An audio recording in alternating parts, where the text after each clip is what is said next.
Alright everybody, I'm just doing this real quick. I was actually editing another video when I found out some new Fire Emblem news, and so what I'm going to do is just this quick, unscripted uh, sort of addendum to my Fire Emblem Awakening Jackalbite from before, just to address and this news and kind of further explain what I thought were the problems with Awakening. So Fire Emblem If is coming. I'm pretty sure everybody's aware of this. There's a lot of hype behind it. It's probably the most anticipated Fire Emblem game in a long time because this is the largest that the Fire Emblem fan base has ever been. And with the art style and everything, like everybody who loved Awakening is looking forward to If, and a lot of us who were disappointed in Awakening were kind of hoping that If would be what helps set the series back on that track towards, harder difficulty and everything. And for a bit, it looked like they might. I was particularly interested when they revealed that enemies would also be able to partner up or pair up or whatever, because as you know, that was one of the suggestions that I actually made in my Awakening video. Was that pairing up wasn't necessarily a bad idea; it just wasn't utilized in a very strategic way. It was done in a way that basically gives all of the advantages to the player and puts the enemy at a huge disadvantage, which just isn't a good move for a strategy game. So when I saw that, I was like, okay, now if they do this right, it could potentially make the game a lot better. There's still the whole deal with like supports and everything, and whether it would work the same way as it does for whatever. That's a whole other deal. Either way, I was watching If, and I was like, this might be a good idea. I was a little put off by the whole two different stories thing. It's just kind of like, are we gonna have to pay twice to get the full experience? I don't understand. Just kind of seemed like a DLC hogging thing. I don't know. But I was holding on and just waiting to see. And so they recently just revealed, I read on Silicon Era, that there's going to be the two big things are another easier difficulty mode, and that they're getting rid of the durability of weapons. Now, as far as the easier mode goes, I honestly don't care. Here's the thing, like, casual mode never actually upset me because I didn't have to play it. Like, it's fine for casual mode to be there, and this new mode, which is Phoenix mode, as aggressively easy as it is, even though it literally revives any units that die the next turn, so that you don't even have to go the rest of the fight without the units, so it's basically as easy as it can get. Like, that's just astounding to me. I don't have to play it. I can play normal. I can play on classic or whatever and not have my characters brought back, which is fine. Like that. So I don't really care about that, because as long as I'm not forced to play that way, it doesn't really affect me. I'm not upset about that. What does upset me is that across the board, the durability of weapons has been removed. This is a really big deal, because what they've done is they've removed yet another entire element of the strategy from the game. When I mentioned before, in the Awakening video, for example, I brought up how magic had been dumbed down. There was no longer a strategic element of when to use what magic, other than just using, wind magic against Pegasus. Like, other than that, the whole weapon triangle of magic was taken away, and magic was just treated as one kind of blocky thing. It basically made archers outdated because it made magic just as effective as archers in all situations, and more so in many situations. But that's aside from the point. So basically, in a strategy game, you don't want to get rid of the depth and complexity of gameplay elements. The durability of weapons was a huge part of the strategy, because what that meant, for those of you who don't know, was that your weapons would break after a while.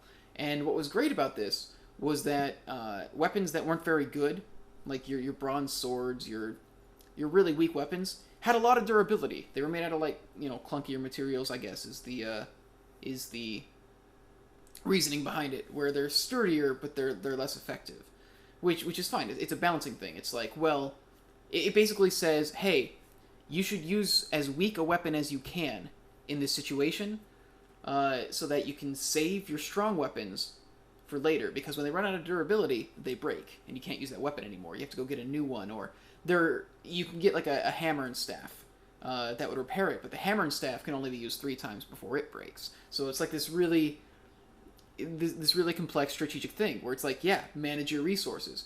Resource management is a huge thing in strategy games. But what they've done now is now there is no reason to ever use a bad weapon. There is no reason to ever use a bronze or an iron weapon. Just get the best weapons you can for everybody, and they can use them every time. Now, literally the only strategic element to the weapons is whether you're going to use like the sword, the axe, or the lance. That's basically it. It's just the weapon triangle. Because now you can just give everybody like the best version of the best weapon, like of each weapon they can use. You just give them like a silver axe and a silver sword and a silver lance, and whatever fight they go into, just have them use the best weapon that wins the weapon triangle. That's like the only strategy left. Whereas before, it'd be like, oh, I can only carry 5 items. So let's go ahead and take the silver lance, but let's not take a silver sword because, that stuff's going to break. And so you would have like an iron sword instead, or a steel sword. And, it would be strategizing. But now what they've done is effectively gutted that entire part of the game. So even if pairing up is, there, it's still just use your best weapons all the time. No reason not to. You could, if the like ultimate spells that basically reach across the map, if they're still in the game, you can now just use those to just bombard the enemy the entire time. You would have like those magic spells that would reach basically across the field and do a lot of damage, but you could only use them like a handful of times before they would break. So it's like, all right, save this for when you really need it. Now just blast them. Just blast them constantly. It's that kind of thing that just... This is why I'm saying... And you know what the sad thing is? A lot of people are defending it. A lot of people are upset. The same people who are upset with Awakening are upset with this for good reason. But a lot of people still don't understand it, and I don't understand why it's so hard for people to understand why this is a bad idea. And I guess the crappy thing about it is that it doesn't really make it necessarily a worse game. It makes it a worse strategy game. Because what this reminds me of is it reminds me of RPGs. Because in RPGs, you constantly trade for the better weapon. Like you're never going to... In Earthbound, when you get the ultimate weapons, you're never going to go back and use the worst weapons, except for maybe Paula's. But, because you use the best stuff you get. Why wouldn't you? It's an RPG. But that's the thing. This is why I was saying with my Awakening video that Fire Emblem Awakening started shifting Fire Emblem towards being more of an RPG than a strategy game. And this just furthers it even more. Because now it's just about decking out your guys with the best stuff they can have. Which isn't bad. It's just not strategy. It's not a strategy game. And that's why so many people are upset. And it's why it's a bad thing for the Fire Emblem series. Because this is a strategy series. And it sells itself as a strategy series. And for people who like strategy games, it's moving away from that. It's like, okay, for example, take like the Metal Gear Solid series.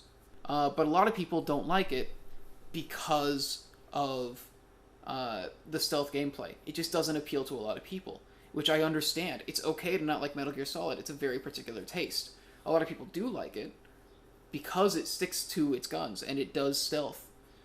But if they made a Metal Gear Solid game, if in Phantom Pain you no longer had to avoid enemies' line of sight, if the only thing that happened when enemies saw you was that they would then start attacking you, they wouldn't alert anybody, they wouldn't call in reinforcements, nothing like that, they would just start attacking you and you could take them out. If there was no punishment for being seen, yeah, it would make the game a lot easier for a lot of people. It might get a lot of new fans, people who aren't turned off by that style of the gameplay. But it would be selling out the core of the series. It would be losing its core fans, the people who do play for that intensely difficult stealth gameplay, for having to avoid enemies, for having to figure out how to get around without killing everybody. That's what's happening with Fire Emblem. And I wish people would understand it, and I wish that Nintendo would understand this. I guess it's honestly not Nintendo, it's Intelligent Systems, which is... They are their own developer, even if they're owned by Nintendo. But I wish they would understand why this is a bad idea. And what's really sad is the way Silicon Era phrases it is as though it's a positive. They say, you don't have to worry about your weapons breaking anymore. It's a strategy game. It's a strategy game. Worry is like... the main gameplay feature of strategy games. The entire thing is about worrying and resource management and making sure that you have all your bases covered. So, honestly, because of this, I don't think that Fire Emblem If is going to be a day one buy for me, which is really goddamn weird because Fire Emblem has been one of my favorite series uh, for a long time, since middle school. And even Awakening, if I had had a 3DS at the time, I would have bought Awakening day one because I didn't know it was going to disappoint me. I was really excited for it. But the sad thing is, it is going to sell better because they found a larger audience than the niche strategy game audience. You know, there's a much larger audience that prefers an easier game that is less strategy and more RPG, that requires less thought and is more about, hey, just choose whatever you want. Yeah, have whoever you want, marry. That whole thing. Um, and it kind of feels at this point like we're just kind of losing the flagship strategy franchise that Fire Emblem was. You know, it was one of those games that helped define uh, tactics games. And it kind of feels like it's just sort of not Fire Emblem anymore. So, yeah, I'm pretty upset about it, and I honestly think that I'm justified in that. I For people who enjoy it, like Pizza Dude Man guy, one of my best friends, he loves Fire Emblem Awakening. He's put in, I think, over 300 hours. He's played it through like at least a dozen times. And you know what? Fine. Like as a huge anime fan and as somebody who loves RPGs and isn't huge on strategy games, that's great. The game appeals to him, and I don't resent him for enjoying it.